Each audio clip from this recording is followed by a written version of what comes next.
The mansion breathed like a living thing.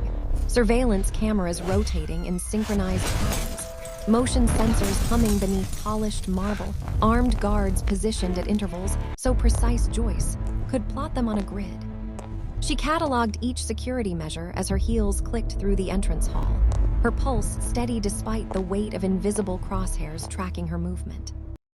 This isn't protection, she thought, adjusting the leather portfolio under her arm. This is a fortress. Yong-Jin watched from the shadows of the second-floor gallery, his silhouette framed by floor-to-ceiling windows that overlooked the sprawling estate. Most people entered his home with fear bleeding through manufactured composure, trembling hands, darting eyes, voices pitched too high. But Joyce Williams moved like water through stone, her dark skin luminous against the cold white architecture, her braids coiled with military precision. She didn't glance up, didn't seek approval or reassurance.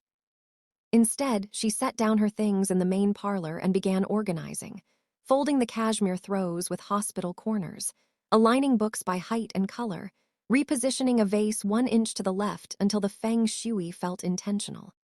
Each gesture was deliberate, efficient, revealing a mind that thrived on patterns and control. Yong-Jin descended the stairs without sound, a skill learned in darker places. You move like someone used to being watched. Joyce turned unhurried. I move like someone who respects structure, Mr. Kang. Her eyes met his directly, no flinch, no deference. Your home has excellent bones. The security is comprehensive. Does that frighten you? Should it? She tilted her head, the question landing like a chess move. For the first time in months, Yong-Jin felt the unfamiliar tug of genuine interest. Asset, his mind concluded. Or threat. Either way, she had already disrupted his carefully ordered world simply by refusing to be ordinary. He watched her return to her work, knowing this woman would either save him or destroy everything. Rain hammered against the windows as Joyce arranged the tea service, Darjeeling for him, chamomile for herself, porcelain cups aligned just so. Yong-Jin sat across from her in the private study, a room most employees never entered. The silence between them stretched, not awkward but weighted, like two predators assessing neutral ground. She noticed his hands first. Beneath the tailored cuffs of his black shirt, his knuckles bore the geography of violence, old scars layered over new splits, bruises fatting to yellow at the edges. He didn't hide them, didn't apologize for what they represented. Joyce poured his tea with steady hands, though her mind was racing. Boxer, enforcer, something worse. You're starring, Yong-Jin said quietly, his voice carrying that same dangerous velvet. I'm observing, she set down the pot. There's a difference. His eyes, obsidian and unreadable, tracked the elegant line of her neck, the way tension gathered in her shoulders despite her controlled exterior. She wore composure like armor, but he'd built empires reading body language. The slight pulse at her throat betrayed her. And what do your observations tell you? Joyce lifted her cup, steam curling between them. That you're a man who solves problems, manually, that you value efficiency, that most people in this house are terrified of you. And you. She took a slow sip, meeting his gaze over the rim. I'm still deciding. Yong-Jin almost smiled. Almost. No one spoke to him this way, with honesty instead of flattery, curiosity instead of fear. She was a puzzle he wanted to solve, a variable he couldn't quite control. Joyce felt the weight of his attention like a physical touch, unsettling and magnetic. Her brain screamed danger, but something deeper recognized the loneliness shadowing his eyes. Two isolated souls, circling each other in the storm. Joyce's fingers flew across Yong-Jin's schedule, color-coding appointments, cross-referencing locations, building a database of his movements. Most assistants would see chaos. She saw patterns. And in those patterns, she found the anomaly. You have 2 meetings scheduled for Thursday at 3 p.m. She appeared in his office doorway, tablet in hand, her expression clinical. One at the Gangnam office, one at the Harbor warehouse, both marked critical. Yong-Jin looked up from the contract he'd been reviewing, his jaw tightening imperceptibly. Which one did I confirm? Neither. They were added by different assistants within an hour of each other. She pulled up the metadata. One of these is a trap. The air shifted. Yong-Jin rose slowly, buttoning his jacket with the precise movements of a man preparing for war. He crossed to her, so close she could smell his cologne, sandalwood and something darker, metallic. Which one? His voice was low, controlled fury. Joyce's mind raced through variables, traffic patterns, personnel assignments, recent behavioral changes in his staff. The harbor. The Gangnam meeting was scheduled by your primary assistant, follows your usual protocol. The harbor one bypassed normal channels. Someone wants you isolated near the water. Yong-Jin pulled out his phone, made 3 calls in rapid Korean. When he hung up, he looked at Joyce with something approaching respect. You may have just saved my life. I saved your afternoon, she corrected, though her hands trembled slightly as she lowered the tablet. The rest is your department. He reached out, steadying the device in her grip, his fingers brushing hers. The contact sent electricity up her spine. You're not just a housekeeper, Ms. Williams. No, she agreed softly. I'm really not. As he left to handle the betrayal, Joyce realized she'd crossed a line, from employee to accomplice, from observer to participant. And strangely, terrifyingly, she didn't want to go back. The sound of breaking glass echoed through the corridor, followed by Joyce's sharp intake of breath. Yong-Jin was in his office within seconds, finding her crouched beside an overturned supply cart, her ankle twisted at an unnatural angle, blood seeping through her stockings from where crystal shards had caught her shin. Don't move, his command was absolute. I'm fine, I just need. She tried to stand and gasped, pain white-hot up her leg. Yong-Jin knelt in one fluid motion, his hands hovering over her ankle with surprising hesitation. May I? The question, so unexpected from a man who took what he wanted, made Joyce's breath catch. She nodded. His touch was clinical at first, testing for breaks, assessing the swelling. But when his thumb brushed the inside of her ankle, tracing the delicate bone beneath her skin, the air between them ignited. Joyce's pulse hammered. Yong-Jin's jaw clenched. Not broken, he said, voice rougher than usual. Sprained. He gathered her effortlessly, one arm beneath her knees, the other supporting her back. Joyce's hands instinctively gripped his shoulders, feeling the coiled strength beneath his shirt. She should have protested, should have insisted on walking. Instead, she let herself be carried, hyper-aware of every point of contact, his heartbeat against her ribs, the warmth radiating through expensive fabric, the scent of him surrounding her. He placed her on the leather sofa in his private quarters, a room she'd never entered. It was austere, almost monastic. No photographs, no personal items, just dark wood and emptiness. Lonely, she realized, like me. Yong-Jin knelt again, wrapping her ankle with practiced efficiency, but his hands lingered. When he looked up, their faces were inches apart, and Joyce saw something in his expression she'd never expected. Vulnerability. Thank you, she whispered. His thumb traced her shin, just beside the cut. You're not afraid to bleed. Neither are you. The moment stretched, taut and breathless, before Yong-Jin pulled back, composure sliding into place. But Joyce felt it, the crack in his armor mirroring her own. Neon light painted Seoul's streets in electric blues and pinks, advertisements screaming in Korean Joyce still couldn't fully read. She walked beside Yong-Jin through the chaos of Hongdae, her ankle still tender but manageable. He'd insisted on this. You need to see the city you've chosen, though she suspected he needed it too. Do you feel it? Joyce asked, watching a group of students laugh outside a convenience store. Like you're watching life through glass. Yong-Jin's hands were buried in his coat pockets, his expression unreadable beneath the streetlights. Every day. I'm always the only black woman in every room, she continued, her voice quiet but steady. In Atlanta, I was invisible because I was quiet. Here, I'm invisible because I'm foreign. Sometimes I wonder if I exist at all. He stopped walking, turned to face her fully. I see you. The simple statement, delivered with absolute certainty, stole her breath. You know what they call me, Yong-Jin continued. The monster of Seoul, the executioner. I built an empire on fear, and now I can't remember the last time someone looked at me and saw a person. Joyce stepped closer, close enough that a passing couple had to swerve around them. I see you too.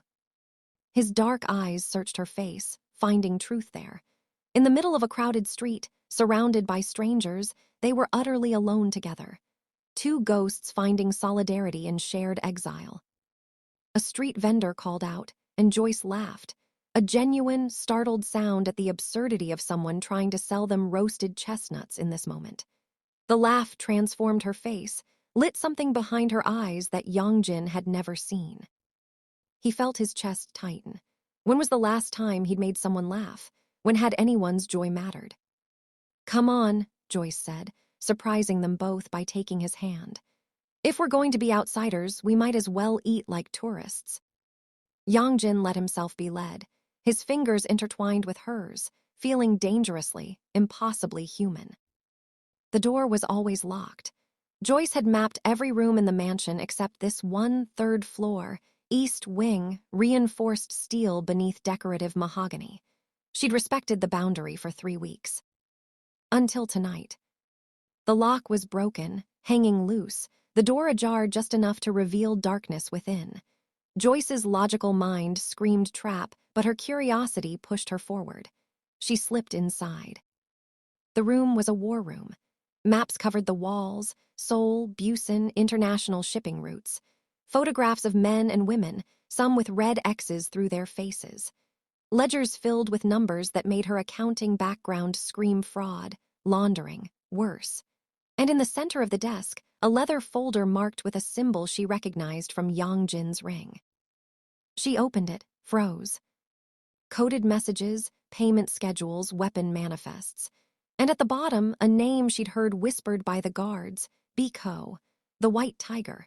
Someone inside Yong-Jin's organization, planning something catastrophic. You weren't supposed to see this. Joyce spun. Yong-Jin filled the doorway, his expression unreadable in the shadows. But he didn't move to stop her, didn't grab the folder. I know, she said, heart hammering, but I did. He stepped into the room, closing the door behind him with a soft click. The space suddenly felt impossibly small. And now you know everything. Not everything. Joyce set down the folder carefully. I know you're being betrayed. I know you've known for weeks. What I don't know is why you're telling me instead of ending this. Because I needed to see if you'd run. He moved closer, each step deliberate. Everyone runs eventually. Joyce stood her ground, lifting her chin. I'm still here. The words hung between them, heavy with implication. She wasn't just talking about this room, this moment. She was talking about everything. The violence, the danger, the impossible gravity pulling them together. Yong-Jin stopped inches away, his voice dropping to something almost tender. You should be terrified. I am, Joyce admitted, but not of you. His hand rose, hesitating before brushing a loose braid from her face. The gesture was gentle, reverent, at odds with everything the room represented. Then you're a fool. Or maybe, she whispered, I see something worth the risk. The fortress showed its cracks, and neither of them wanted to rebuild the walls. The explosion came at 2:47 a.m. Joyce woke to the shriek of alarms, her military-trained reflexes throwing her to the floor before her conscious mind caught up. Gunfire erupted somewhere below, precise, professional, deadly. Her door burst open. Yong-Jin, dressed in black tactical gear she'd never seen, gun in hand. With me, now. No time for questions. Joyce grabbed her go-bag, always packed, always ready, and followed him into the corridor. They moved like shadows, his body a shield between her and the stairwell where muzzle flashes lit the darkness in violent strobes. 3 men rounded the corner. Joyce saw Yong-Jin transform, no longer the lonely man who'd held her ankle with gentle hands, but something primal and terrifying. He moved with lethal precision, each shot finding flesh, each movement calculated for maximum efficiency. It was brutal, beautiful, horrifying. One assassin broke through, charging at Joyce. She didn't scream. grabbed the heavy vase from the hall table and swung with every ounce of strength, connecting with his temple. He dropped. Yong-Jin's eyes found hers in the chaos. Surprise, pride, something darker and more possessive. The panic room. Go. Not without you. Another explosion rocked the mansion. He grabbed her hand, and they ran together through smoke and screaming. Guards engaging the intruders, while Yong-Jin pulled her toward the reinforced safe room hidden behind the library. Inside, the silence was deafening. Joyce's ears rang, her hands shaking as adrenaline crashed through her system. Yong-Jin checked the security feeds, his jaw tight, blood seeping from a graze on his shoulder he seemed not to notice. "How many?" Joyce asked, her voice steadier than she felt. 8, professional team. Biko sent his best. He pulled out his phone, barking orders in rapid Korean. Joyce moved to him, hands finding the wound. "You're bleeding." "I'm fine." "You're not." She grabbed the first aid kit mounted to the wall, her training kicking in. "Sit, now." To her surprise, he obeyed. As she cleaned and bandaged the graze, their faces close in the dim emergency lighting, Joyce realized she wasn't repulsed by the violence. She was terrified for him, not of him. "Why didn't you run?" Yong-Jin asked quietly. Joyce met his eyes, her hands still pressed against his shoulder. "Because running means losing you, and I'm not ready for that." His hand caught hers, gripping tight. "This is my world, Joyce, blood and betrayal and you," she cut him off. "This is also you, the man who asks permission to touch, who walks through neon streets looking for humanity, who trusted me with his secrets." She leaned closer. "I see all of it, Yong-Jin, every part." The mask shattered. His lips found hers, desperate and claiming, and Joyce kissed him back with equal fervor, tasting danger and devotion in equal measure. Outside, his empire burned. Inside, they forged something stronger than fear. Dawn broke over the damaged mansion, painting smoke-stained walls in shades of gold and ash. Yong-Jin stood at the window of his bedroom, the city sprawling below, his kingdom, his prison. Behind him, Joyce slept, her braids fanned across his pillow, her breathing deep and even despite the violence that had shattered the night. He'd made his decision. She needed to leave. "You're thinking too loud," Joyce murmured, sitting up and pulling the sheet around herself. In the morning light, she was devastating, all warm skin and knowing eyes. Yong-Jin didn't turn. "I've arranged transport, passport, cash, a new identity. You leave for Singapore in 3 hours. Silence. Then the rustle of fabric as Joyce stood, crossed to him, positioned herself between him and the window so he had to meet her eyes. "No. This isn't negotiable." His voice was steel, the tone that moved empires. "Last night was a warning. Next time Biko won't send 8 men. He'll send 50. You'll die, and it will be because I was selfish enough to keep you here." Joyce's jaw set, that stubborn tilt he'd come to know. "And if I choose to stay?" "You don't understand what you're choosing." "Then explain it to me." Her voice rose, controlled fury meeting his. "Stop treating me like some fragile thing that needs protecting. I've survived poverty, racism, being invisible in 2 countries. I cleaned your blood off marble floors without blinking. I took down an armed man with a vase.